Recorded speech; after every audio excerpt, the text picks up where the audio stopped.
Hey, my name is Crispin Jensen, owner and founder of Lifestart Training. This week we will be diving into women versus men heart attack statistics. I'm an avid believer that showing stats will help participants understand the gaps. 92% of Canadians are 100% on board that children should begin learning first aid in middle school and or high school. Only 12% feel confident that a child could help them during an emergency situation. We have been pushing for change in the schools to teach relatable information such as first aid. The earlier we can start the education, we can increase our out-of-hospital cardiac arrest survival rates. So this is why we need to start early. Roughly 40% of Canadians have stated that they have been in an emergency situation where they have been required to perform first aid. But here's the thing. Only 18% of Canadians are currently certified. Yes, you heard that right. Roughly 60% of emergency situations require Canadians to provide first aid to a loved one or a close friend, not a stranger. I cannot say this enough.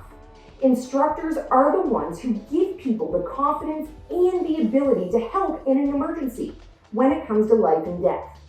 And yet many instructors are lacking some of these core competencies. We need to elevate and raise the bar so when we are doing training classes, participants feel comfortable. They feel like they can help and do something instead of sitting there in fear and doing nothing but calling 911. Did you know that heart attacks in women are on the rise, not just across Canada, but also globally? The majority of research funding is actually designated towards men only. Women in their 30s and 40s are being turned away from emergency rooms because they are deemed too young to have a heart attack, even when they are displaying signs and symptoms. Heart disease and stroke are the number one killer of Canadian women every single year. But 53% of women can't even recognize signs and symptoms of a heart attack in themselves or someone that they love.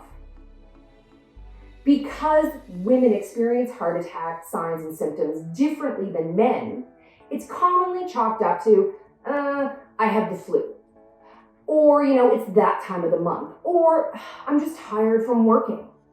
Symptoms can range from lower back pain, menstrual-like cramping, dizziness, nausea, vomiting, irritability, flu-like symptoms, heartburn, gastrointestinal issues, extreme tiredness, chest pressure, jaw pain, arm pain. I could go on. These signs for most women look simpler. Symptoms are, similar to, hey, 7 days, once a month. There's not enough education around heart attacks in women, and women are dying unnecessarily. Oftentimes, participants in my class are shocked by the list of signs and symptoms that women could exhibit. Even women participants who have had heart attacks are shocked that there are that many signs and symptoms. So my question is, how do we get this information to the forefront and make it mandatory to be taught in every single first aid class? Because let's face it, there is not one woman that I know that just loves to sit on a Friday night in an emergency room waiting to see if they're having a heart attack or not. We don't have the time to do it, right?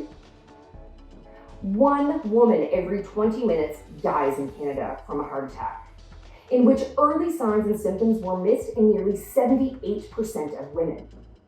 Women are 5 times more likely to die of heart disease than breast cancer. And 2/3 of all clinical research focuses on men, not women. There are approximately 25,000 women who die every single year from heart disease, yet still is not mainstream information. If you don't know the signs and symptoms of a heart attack, we encourage everybody to watch the Go Red for Women video. It's 3 minutes, but I'm telling you, we'll put the link below. This could help save a life. If someone is suspected of having a heart attack and goes unconscious, immediately call 911 and get an AED if you have one. If they stop breathing, begin doing 30 chest compressions and 2 breaths until EMS arrives. Push hard and push fast. Typically, people are scared of hurting someone during CPR. However, if you're not pushing hard enough, you're not manually pumping the heart to keep the brain alive.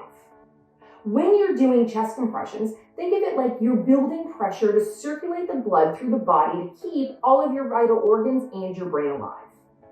Your first half a dozen pumps or so is building the pressure throughout the body.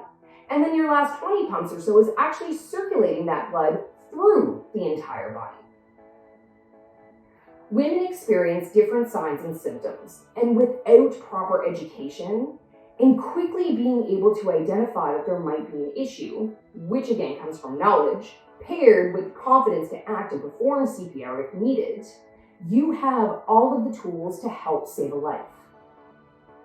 If we go back to making first aid and CPR a mandatory life skill class for all of our students, imagine how quickly we would be able to improve our out-of-hospital cardiac arrest survival stats. Stay tuned next week for our blog post on strokes and how to recognize the signs and symptoms.